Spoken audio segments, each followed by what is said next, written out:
Perfecto. Comenzamos entonces en esta última sesión de la primera parte en esta segunda Feria del Libro Luis Alberto Sánchez. Como el tiempo premia, empezamos directamente a presentar, por supuesto, al compañero Carlos Navarro Rondón con el libro Ética como la mejor vacuna contra el virus de la corrupción, un compendio anticorrupción, un compendio de responsabilidades éticas y funcionales. Para el comentario, por favor, la palabra. Gracias. Señoras y señores, compañeros y compañeras, muy buenos días. Es un placer participar en esta Feria del Libro y quepa sobre todo la oportunidad y la satisfacción de presentar uno de los tantos libros que ha escrito el doctor Carlos Navarro Rondón, compañero por supuesto, y que en esta oportunidad uno de sus últimos libros, que en materia, entiendo yo, de esta presentación, es titulado La ética como la mejor vacuna contra el virus de la corrupción. En este mundo y a nivel de nuestro país, donde hemos tenido los más grandes representantes de la política nacional involucrados en temas ilícitos, en temas de corrupción, presidentes, expresidentes de la República, hoy dos presidentes de la República en la cárcel. Entonces, cabe reflexionar esas situaciones o circunstancias políticas en el sentido, ¿por qué si hemos tenido presidentes que han tenido formaciones educativas, se entiende que en los mejores colegios, en las mejores universidades, no solamente del Perú, sino también del mundo, sin embargo, han estado y están involucrados en temas de corrupción? ¿Cuál es la razón? ¿Cuál es la causa? ¿Cuál es el motivo? Una de esas razones o motivos, y también como alternativa, precisamente nos trae el doctor Carlos Navarro Rondón, compañero, y él sostiene en su libro, como precisamente lo ha titulado, La ética como la mejor vacuna contra el virus de la corrupción. Entonces, estructura su libro, el compañero, en 11 capítulos. En un primer capítulo nos habla sobre la corrupción en el mundo globalizado. En un segundo capítulo nos habla sobre la ética pública. En un tercer capítulo nos habla sobre la política y la corrupción. Luego en un tercer capítulo, o un cuarto capítulo, nos habla sobre los principios de la ética pública para evitar la corrupción. Y en un quinto capítulo sobre la axiología o teoría de los valores. Y así va estructurando coordinadamente los capítulos hasta el 11. Pero ¿qué nos plantea el doctor y compañero Carlos Navarro Rondón frente a este virus que es la corrupción? Que estamos viendo, hemos percibido que no es un tema de falta de educación, no es un tema de falta de cultura, porque nuestros más grandes representantes lo han tenido, pero sin embargo están involucrados y fuertemente en el tema de corrupción. Entonces, por ejemplo, dice el doctor Carlos Navarro Rondón en el primer capítulo, cuando habla de la corrupción en el mundo globalizado, del cual ustedes ya tienen información, pero él acá lo enfoca de manera sistemática. Hemos tenido la experiencia que en nuestro país hemos tenido una de las grandes transnacionales que no ha traído un sistema imperialista como se acostumbra a la exportación de capitales a efectos de una u otra manera impulsar el desarrollo del país, sino un fenómeno imperialista, pero bajo la forma negativa, bajo una forma ilícita, bajo una forma corrupta, ¿sí? Que subrepticiamente o bajo la manga viene sobre pretexto de impulsar el desarrollo, pero la idea fundamental de ellos no es eso, sino la de lucrar, la de beneficiarse, pero bajo el sistema corrupto. Y ustedes recordarán que esas dos grandes empresas transnacionales de origen brasileño, estamos hablando pues, de Odebrecht, de OAS, ¿se dan cuenta? Que según el doctor Carlos Nava, dice que ha representado pues aproximadamente una pérdida de 788 millones de dólares, cerca de 1.000 millones de dólares. Pero eso es solamente de ese sector, pero esos sectores no actúan solos, dice el doctor, actúan en complicidad con los gobiernos de turno y también con las empresas nacionales que actúan como servidores en este tema de corrupción transnacional, pero que lo aplican en distintos países como lo fue en el caso de nuestro país. Entonces, ese es el tema de la corrupción a grandes rasgos, que no solamente se da a nivel mundial, sino también a nivel nacional, y el doctor dice qué hacer frente a ese tema. Entonces, lo que hay que hacer, dice el doctor, se tiene que aplicar pues la ética pública. La ética pública, ¿a qué se tiene que aplicar? A la corrupción. ¿Y qué es la corrupción? Después de hacer una cita de diferentes autores que desde su perspectiva definen la corrupción, el doctor también desde su punto de vista, de su opinión, él nos da una definición de lo que es la corrupción, definición que así nomás no se encuentra en los autores cuando escriben sus libros. Se limitan a hacer citas textuales, pero no nos dicen cuál es su opinión, cuál es su posición.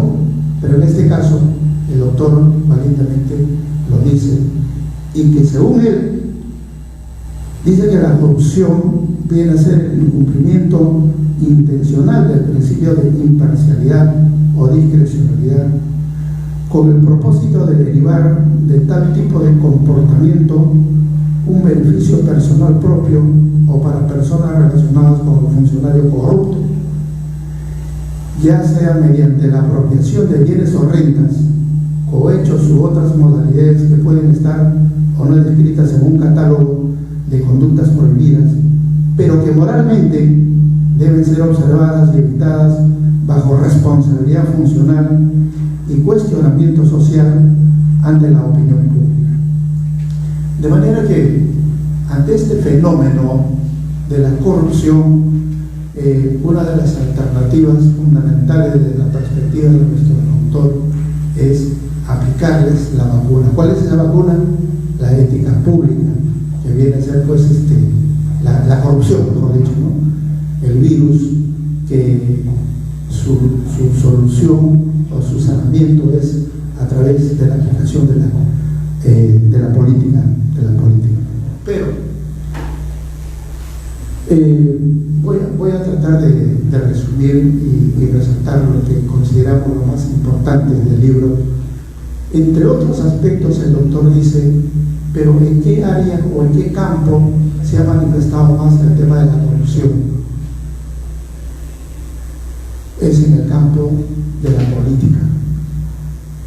Y efectivamente, lo hemos percibido y lo seguimos percibiendo, que la corrupción pues campea más en el ámbito político, y no solamente a nivel nacional, a través de nuestros más grandes representantes del Estado peruano, sino que lamentablemente también se da en los niveles medios y en los niveles bajos.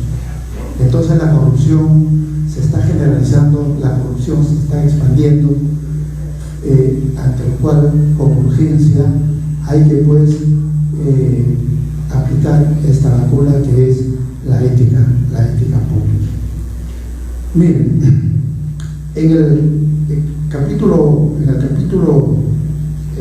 séptimo, el doctor también habla sobre la responsabilidad ética y deontológica en la lucha contra la corrupción. Es decir, el doctor va abarcando, ¿no?, en su análisis respecto a la corrupción, de la ética pública, luego la moral, y también habla del aspecto deontológico a aplicarse al tema de la corrupción. Entonces, ¿cuál es la diferencia entre la ética, la moral y la deontología? Entonces el doctor, así de manera sencilla, nos dice que la ética es todo un sistema, es toda una teoría que busca cómo construir una mejor moral para la sociedad. En cambio, la moral es una actividad, es un quehacer cotidiano de cada una de las personas en sí mismo, dentro de la familia, dentro de la sociedad, dentro del Estado. Entonces, este libro que estamos teniendo la oportunidad de presentar, compañeras y compañeros, nos da pues una visión general, riquísima de información, como el mismo autor lo dice, información como para tener como base y diseñar toda una teoría de la anticorrupción, toda una teoría de la corrupción.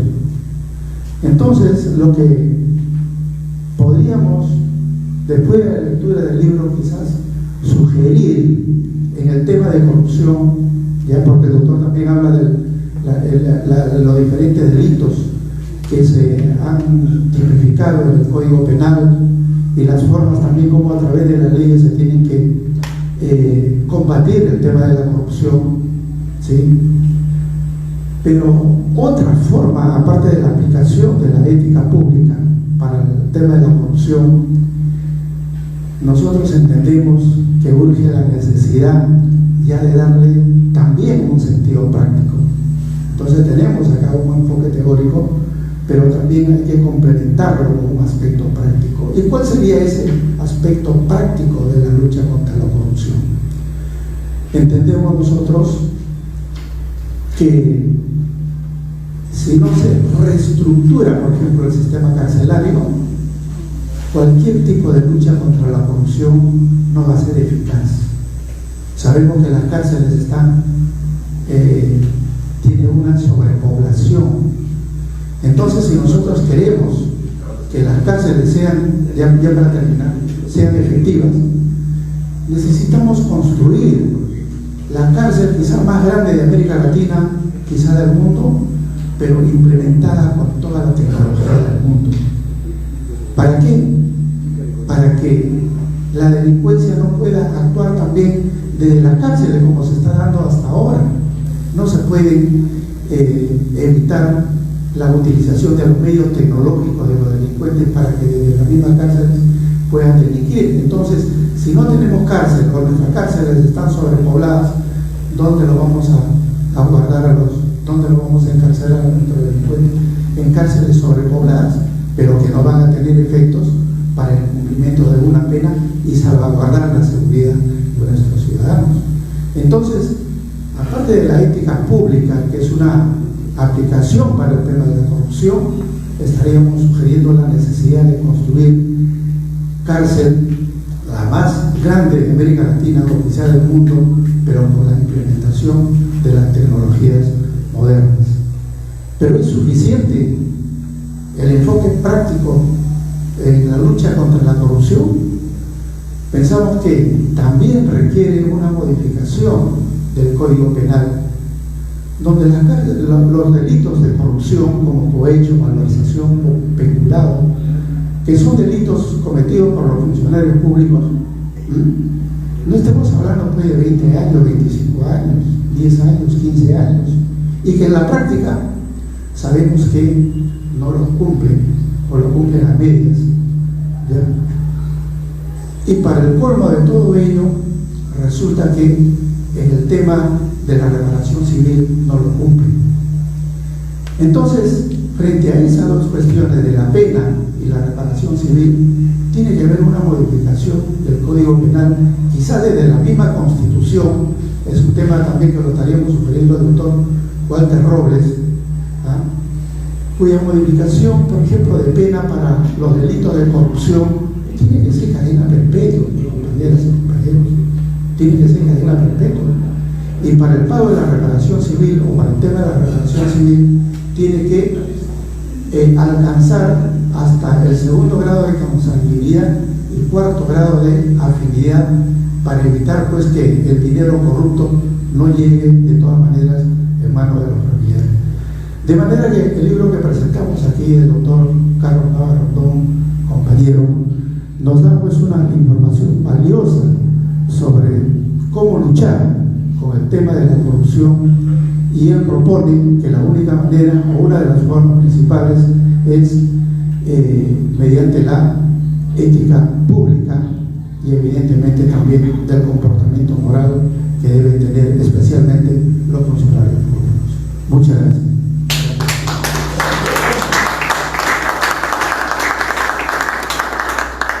Compañero, el uso de la palabra, no más de 5 minutos, por favor. Buenas tardes a todos los asistentes. En primer lugar, mi nombre es Víctor Taquilla Vila, ex profesor de la Facultad de Derecho de Villarreal, amigo muy cercano del doctor Carlos Navarro. Para mí es un honor grande que me haya invitado a la presentación complementaria de su libro, ya que el profesor ya hizo el contenido del libro con mucha claridad y nitidez. Yo quisiera expresar el otro aspecto de la publicación. En primer lugar, felicito al doctor Carlos Navarro. Primero, porque ha enfocado un problema social que aqueja al Perú, y no solamente al Perú. Creo que ahora con la globalización nos enteramos de esta línea, como bien dice él, el virus de la corrupción. Entonces, mi primera observación a la filosofía o al alineamiento general del libro es que excelentemente ha buscado el tema, ha enfocado el problema sociológico, el problema de la sociedad, el problema fundamental, y ese virus es la corrupción. Naturalmente, si nosotros nos centramos en el Perú, la corrupción está presente hasta el momento que uno camina a la calle, en todo lugar. Entonces no necesitamos hablar de la corrupción porque nosotros sentimos de cerca toda la corrupción que existe en el país. El otro aspecto importante que quiero también hacer notar del contenido de la publicación, y es que el doctor Carlos Navarro Rondón, igual que nosotros los apristas que estamos acá, creemos, estamos convencidos de que la única manera de transformar este país es mediante la educación. Entonces, yo tomo en esa línea este excelente libro. Nos ha dado una bibliografía extraordinaria de más de 168 autores,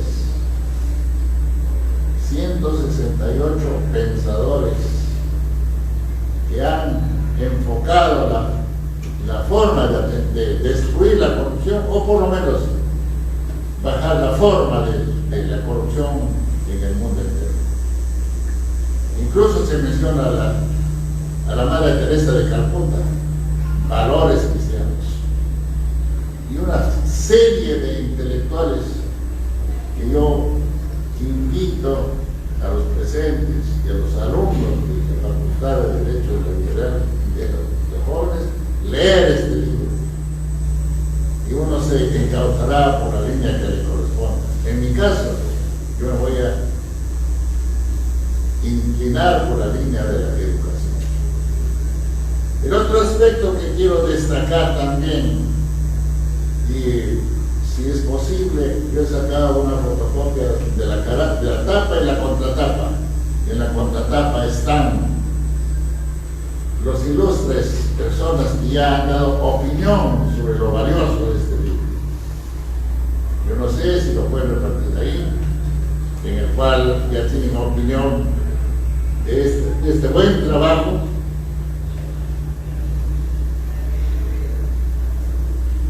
Patricia Benavides Vargas, fiscal de la Nación.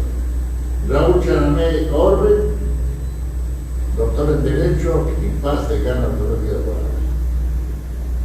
El doctor Atilio Buendía, doctor en Educación. Doctora Adela Cortina, catedrática y filósofa.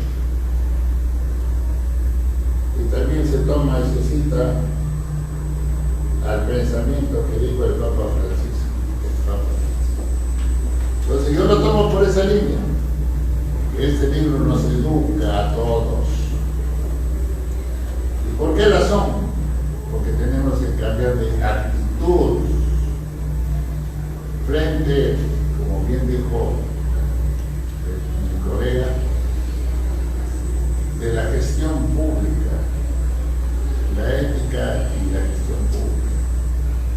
Obviamente, yo quiero siempre destacar los valores que consolidan esta obra, porque el doctor Carlos Nava Rondón siempre ha estado dedicado a corregir todas las ilegalidades y los abusos, porque es un hombre correcto y derecho. Y como prueba de ello, yo tengo aquí que él sacó en la Vía Real, con los principios del partido aprista, el reglamento para la ética de los profesores, en el cual integra como presidente del partido nuestro expresidente Alan García Pérez, y el doctor Carlos Nava Rondón, secretario de Ética y Disciplina de la Agrupación de Docentes Apristas. Entonces, no es una casualidad que Carlos Navas se haya interesado por este tema, pero más aún, yo creo que nosotros como apristas tenemos que ser consecuentes con nuestra doctrina, y yo he tomado una frase de Aya de la Torre de su libro Obras Completas, tomo primero, página 343, y dice: la ideología y la doctrina deben refrescarse siempre sus principios, afirmando sus grandes propuestas, pero enriqueciéndolas de acuerdo a la realidad y a las circunstancias. Entonces, si este es el mandato del jefe del partido, seguramente ustedes habrán leído también la obra de Alan García, en el cual habla de la renovación de los principios de nuestra doctrina, espacio-tiempo histórico. Es diferente el espacio anterior a cuando se hizo la Constitución, como bien lo ha explicado mi colega, y bien explicado está también en lo que ha explicado Walter Robles, a quien lo felicito. Excelente trabajo, y termina la conclusión final para mí de su obra, excelente. Hagamos una nueva constitución en base a los principios apristas del espacio-tiempo histórico. Y en su libro cita a un filósofo de Vietnam, cuando le dicen que imponga la democracia inglesa en Vietnam, dice: no, un vietnamita que va a entender lo de la democracia inglesa, tiene que entender la democracia vietnamita, y es en consecuencia de que la situación, la sociedad, la que debe dar su constitución de acuerdo a esa idea.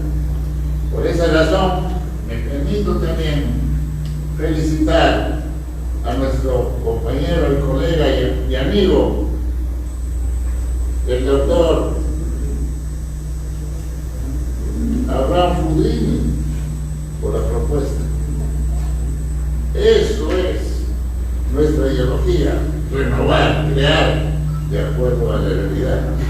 ¿Qué estamos haciendo? De acuerdo al espacio-tiempo histórico. Ya se demostró, Walter Robles ha demostrado, ha fracasado el presidencialismo.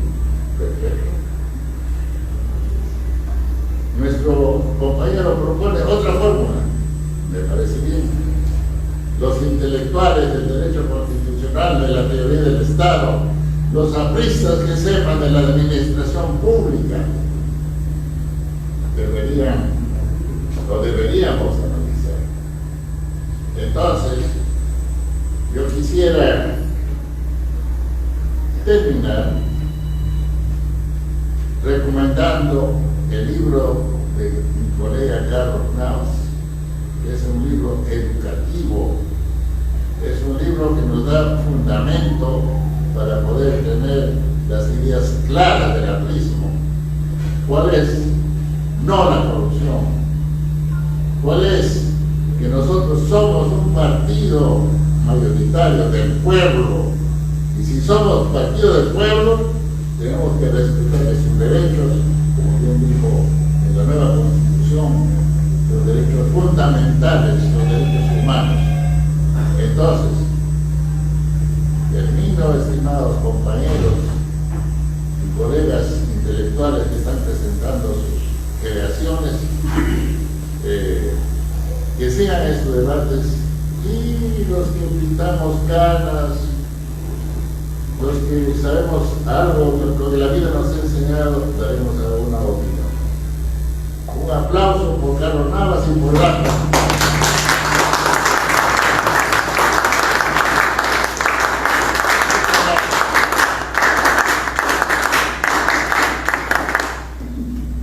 Ahora, para terminar, por supuesto, al maestro Carlos Navas para que dé las últimas palabras. Gracias. Buenas tardes, amigos y compañeros. Felicitando al Comité de Miraflores por este reconocimiento que está haciendo nuestro maestro Luis Alberto Sánchez y a la pérdida de trabajadores intelectuales que han hecho historia a nivel universal e iberoamericano. Esas obras que nosotros hemos reconocido en estas épocas en que mucha falta nos hace, nos motiva a que sigamos cultivando la cultura que decían ahí en la torre: si no sabes enseña, y si sabes aprende; si no sabes aprende, y si sabes enseña. Creo que nuestra obra se originó en la época de esta pandemia que tanto daño nos hizo, en la cual estuvimos recluidos, estuvimos confinados, y nos permitió comparar, ¿no?, la falta de valores, la falta de principios que teníamos con esta gran epidemia que tuvimos, que no es de ahora, de épocas inmemoriales, incluso de la Biblia se trata pues de cómo la corrupción no tenía, ¿no? Por eso vino el diluvio, vino la destrucción de Sodoma y Gomorra, y pocos se salvaron, incluso la mayoría sufrió las consecuencias de este mal. Nuestras epidemias han sido continuas.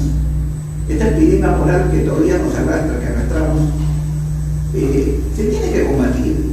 No podemos estar cruzados de brazos, no podemos ser inconsecuentes con ese daño de vocación. Nuestro país y todo el mundo ha sufrido consecuencias fatales, no solo a la salud de la pandemia, sino a la vida económica que se tiene en algunos países subdesarrollados, que precisamente que por esa falta de honradez, de honestidad, han permitido de que se lucre en forma desmedida todo el patrimonio que el Estado debería invertir en escuelas, en hospitales, en carreteras, en tantas cosas que la sociedad necesita. Nuestra contribución ha sido justamente examinar esas experiencias que se han dado en otros países, de cómo hay autores que también han definido con muy buenos conceptos y criterios de cómo se debe combatir la corrupción, de cómo nosotros tenemos que hacer ese esfuerzo para evitar que esta lacra, esta plaga, como se dice, no siga cundiendo y que lamentablemente contagie, así como ha contagiado el COVID-19. Recuerda que teníamos que estar con mascarillas, teníamos que estar con medidas sanitarias muy severas. Eso no solo depende también de la formación ética, como se ha señalado, sino que el Estado debe intervenir, porque sabemos que nuestras escuelas son muy deficientes. La ética se forma en casa, en el hogar, y también nuestros hogares, nuestras familias están totalmente destruidas en su gran mayoría. Ya no hay la formación antigua, incluso teníamos que tener el manual de Carreño como una, no nos hacía hacer conductas éticas. La ética, como digo a mis alumnos, no es teoría, no se enseña como se debería hacer, sino es una práctica, una forma continua de conseguir hábitos, porque ese es el significado de la ética, la costumbre de portarnos bien, de diferenciar lo bueno de lo malo, de tener sentido común nomás para que muchas cosas puedan tener bienestar a la población, a los ciudadanos y a los amigos. Nosotros tenemos que procurar que estas enseñanzas que nos dieron estos grandes hombres, de Platón, Aristóteles, ¿no?, los filósofos griegos, hemos descrito todas las enseñanzas de la época medieval, porque había nobleza y se llamaba caballeros a estas personas que tenían una élite, porque tenían prácticas correctas, ¿no? Eran hombres que se sometían a un sacrificio de respetar a todos y de cumplir todas las enseñanzas que tuvieron filósofos intelectuales. Siempre han hablado de la moral, de cómo debemos comportarnos, porque esa es la principal preocupación que han tenido los seres humanos, de saber qué hacemos en este mundo, para qué nos proyectamos al futuro y cuáles son las enseñanzas religiosas principalmente que había para que nuestras conductas sean las más apropiadas, las más correctas, y que realmente tengamos una felicidad, que es el objetivo final de cualquier buena práctica que se debe hacer. Hemos tratado en esto sobre la axiología, ¿no?, el desarrollo de todos estos principios y valores que se deben cultivar, que son numerosos. Tenemos una cantidad enorme de conductas apropiadas que hemos descrito y que sirven como base para el derecho. El derecho se sostiene en estos principios éticos y morales. Si no, no hubiera leyes, aunque las leyes a veces no son éticas y son incluso amorales, porque no cumple lo que realmente se busca, que es lograr la felicidad de los demás, de conseguir que los hombres tengan una relación convivencial fraterna, como nuestro partido siempre nos invoca, que seamos disciplinados, que tengamos un orden en la vida en que nosotros nos desarrollamos, que demos ejemplo a los que nos vienen, a nuestros hijos, algo que no está sucediendo.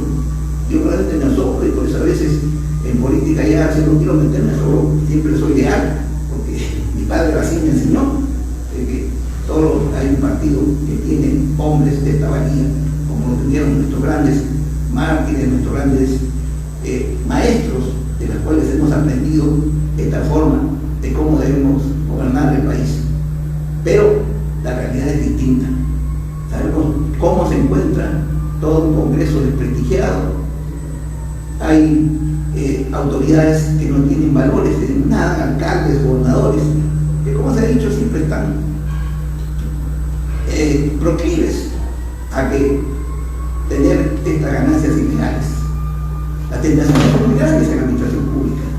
Todo que ingresa a tener un pequeño poder ya quiere disfrutar de él. Así sean trabajadores de nivel medio o menor inclusive. Vemos que la administración pública pues está siempre queriendo ser un botín, una forma de cómo sacar provecho de ese dinero que debería ser utilizado en otras cosas. Entonces, eso es una enseñanza que debemos nosotros transmitirlo, porque es la axiología, ¿no?, la que debe enseñar todos estos valores. También hemos trabajado en la deontología, que es la ética aplicada a las profesiones, de cómo los abogados, los ingenieros, los médicos, todos los profesionales tenemos que construir eso, algo que los colegios profesionales no lo están haciendo. También hay un espíritu de cuerpo, y me consta porque en el colegio de abogados no hay sanciones mayores, no, las inhabilitaciones se ven muy raro, igual que los médicos que por su negligencia continuamente tienen una serie de problemas con nuestros pacientes que requieren una salud óptima, pero eso no funciona. Entonces, ¿por qué?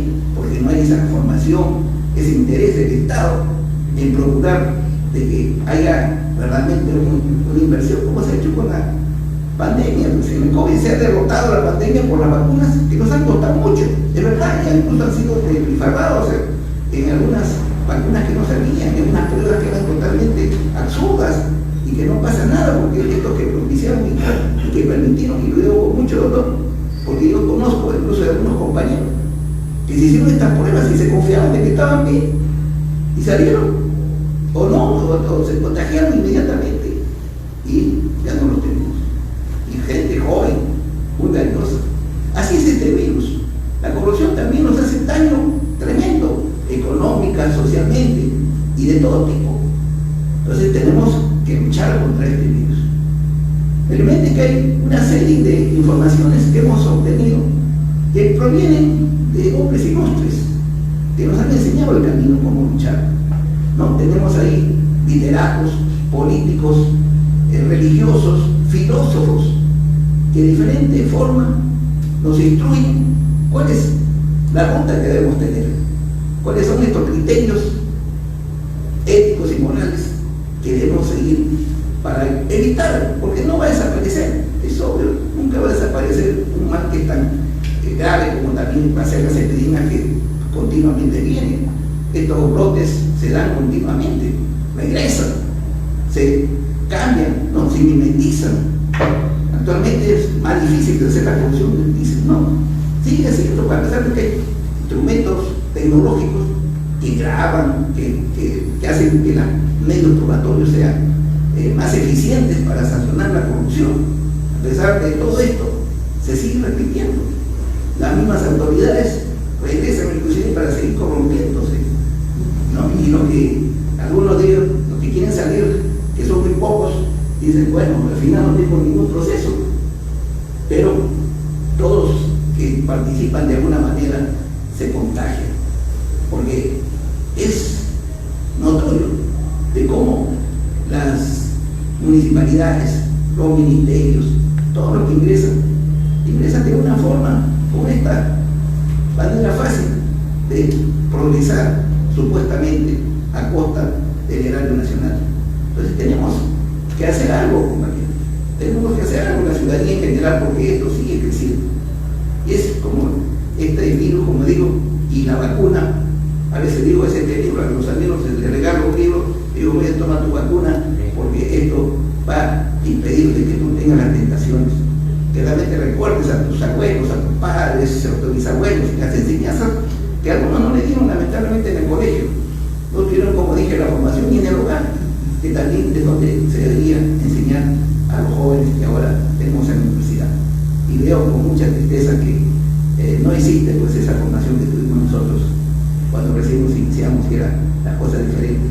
Pero hay que estar siempre en esta lucha continua, que el Estado debe invertir para que esto no siga creciendo y hacer como otros países. En otros países se ha derrotado, los países orientales, los nórdicos, ahí la corrupción es prácticamente cero, es como los delitos, y ya no se ven. ¿Por qué? Porque ha habido efecto. Esa vacuna ha sido lo suficientemente poderosa, como ha sucedido con algunas, ¿no? Pero sucede que algunos no se quieren vacunar, o peor, la vacuna no les hace ningún efecto, porque ya están, pues, ellos dicen que tienen hasta sus defensas en contra de esta vacuna, al revés. Entonces, estamos desprotegidos por ciudadanos que buscan en la política una forma de cómo llegar a ser poderosos y tener una cuota de corrupción que lamentablemente nos afecta a todos. Yo agradezco a todos, especialmente a nuestros comentarios que han hecho grandes colegas de la universidad y compañeros de siempre, y a mi esposa que está acá presente.